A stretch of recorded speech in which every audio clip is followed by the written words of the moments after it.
Okay, thank you, Michael Cremo. Thank you for taking your time to do this interview with us. It's really great to be with you, Rahasya, and all the people who are viewing this. Absolutely. You know, at some point, one of the things that intrigued me about reading, especially this book, The Human Devolution, is I could not find where the idea of extraterrestrial intervention really enters into that. Would you like to start this off by explaining that? It does enter into it. The full title of the book is Human Devolution, a Vedic Alternative to Darwin's Theory. And basically, in this book, I propose that before we even ask the question, where do human beings come from, we should first of all ask a question, what is a human being? We should know what it is we're trying to explain. Now, today, many scientists are going to say that a human being or any other living thing is just a machine made of molecules, a machine made of matter. And generally, they want to explain everything in terms of terrestrial events. You know, there was early in the Earth's history just an ocean full of chemicals, and some of the chemicals combined together to form some first single cell that started reproducing, turned into multicellular animals and plants, all the way up to human beings. I really don't accept that view.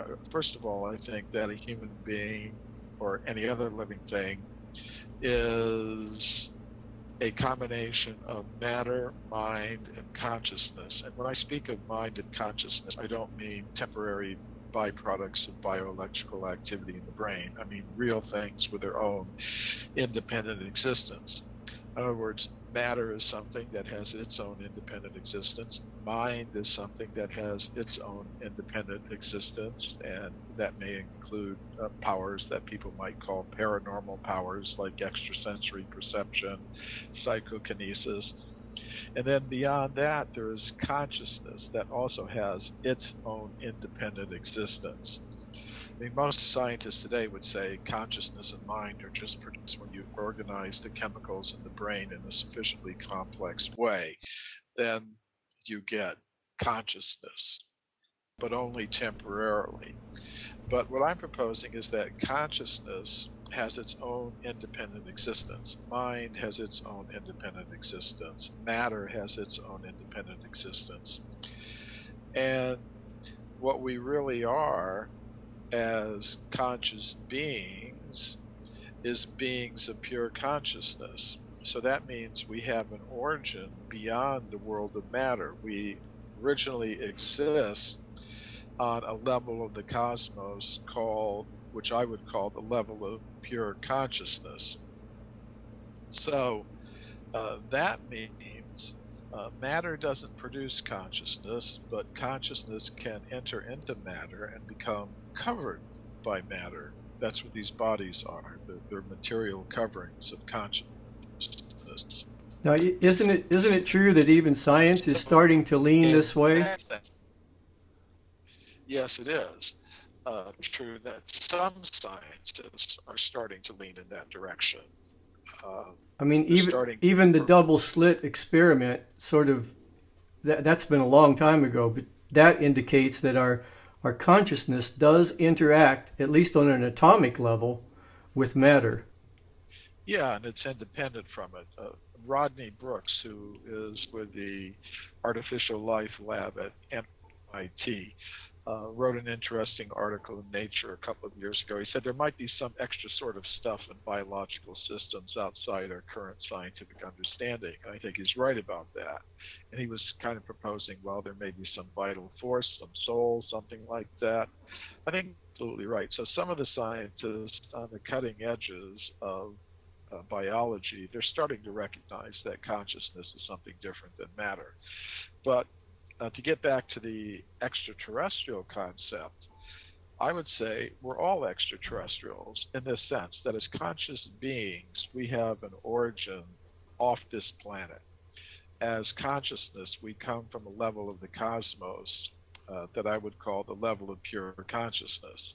We're now on the level of the cosmos dominated by ordinary matter, where consciousness is covered by matter, limited by matter. So in that sense, we're all extraterrestrials. But I believe that conscious beings inhabit the entire cosmos.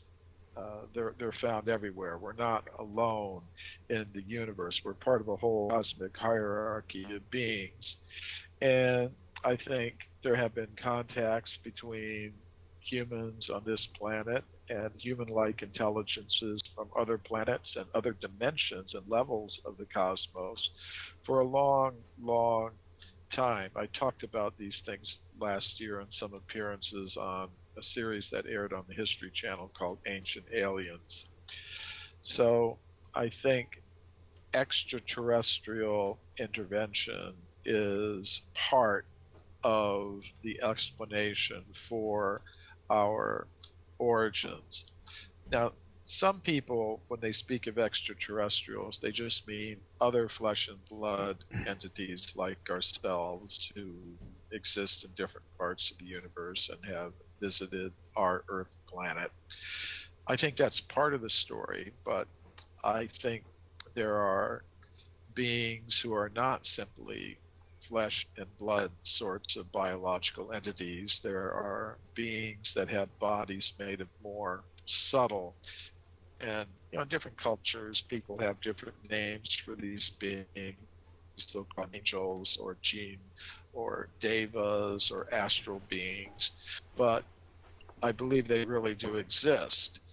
And there was Dr. John Mack, who was head of the psychiatry department at Harvard University Medical School. He became interested in this subject, and he wrote in his book, Passport to the Cosmos, that, in his opinion, it appears we live in a multi-level cosmos, and that the cosmos is filled with all kinds of intelligences, spirits, entities of all kinds. So I'm a supporter of that view. I don't think that extraterrestrials are only in the category of other flesh and blood types of entities. I think there are more subtle entities. There are ultimately entities of pure consciousness that come from a level of pure consciousness in the cosmos. And I believe that's where we, as conscious beings, are all from. So yes, there is an extraterrestrial element to what I'm proposing in human devolution. And what I proposed in that book is that as conscious beings, we don't evolve up from matter, as most scientists now believe. Rather, we devolve or come down from this level of pure consciousness.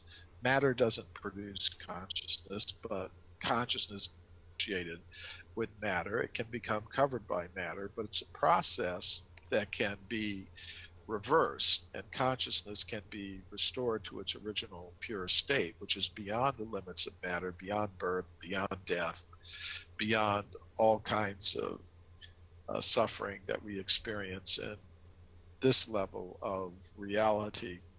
So there are processes of yoga, meditation, contemplation, different spiritual disciplines by which consciousness can be restored to its original pure state. I think that's the main purpose of human life, to reverse that devolution of consciousness, and that's the main point I was trying to make in that book, Human Devolution. So, Michael, what do you think it was that originally caused what we could call the fall? Do you think it was just the surprise of spiritual beings being entrapped in the fields of matter and the low frequencies?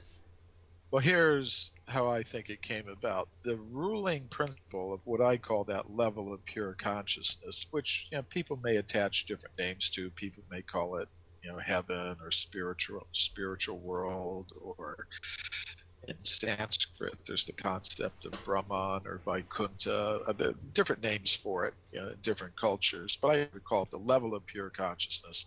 The ruling principle of that level of pure consciousness is love. We exist there in harmony with the source of all conscious beings. We exist in loving harmony with all other conscious beings. If a conscious being becomes selfish or egotistical, it can no longer exist in that harmony.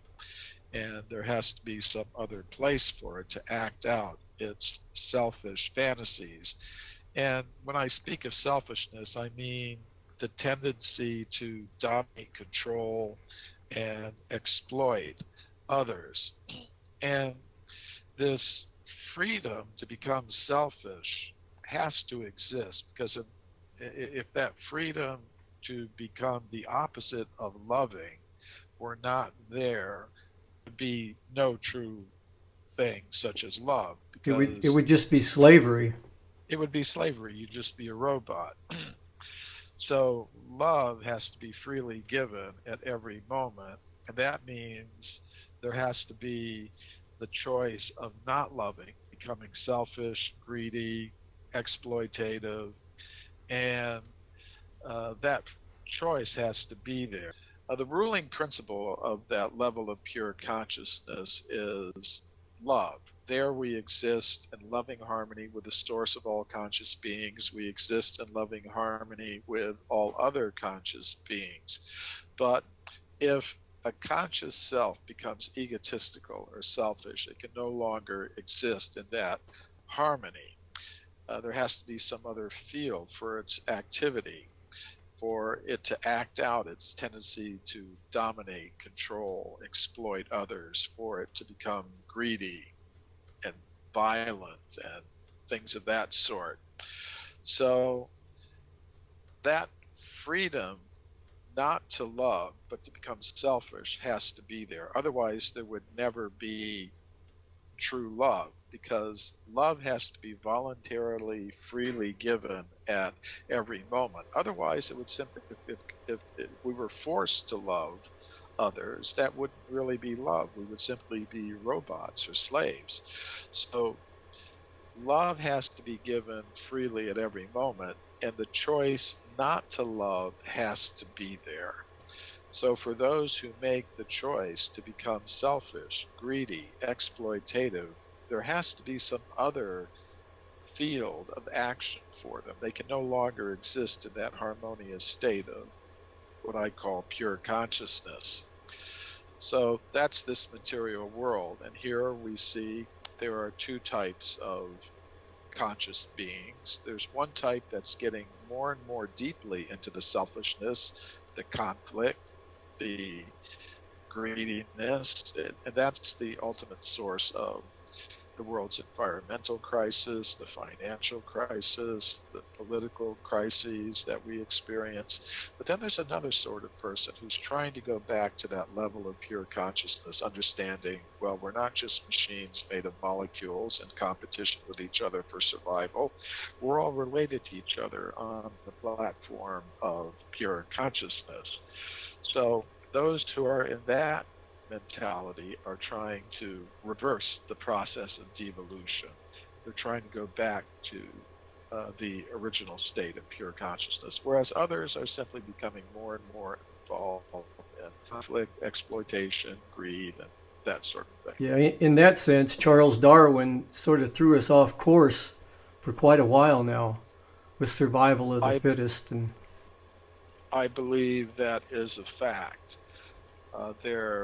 There's an English evolutionist, Richard Dawkins, who says in one of his works, we are survival machines, robot vehicles, blindly programmed to preserve the selfish molecules known as genes. It's a very, I think, dark picture of who we are and where we came from. The goals and values that we set for ourselves individually and collectively come from the answers that we give to the fundamental questions, who am I and where did I come from?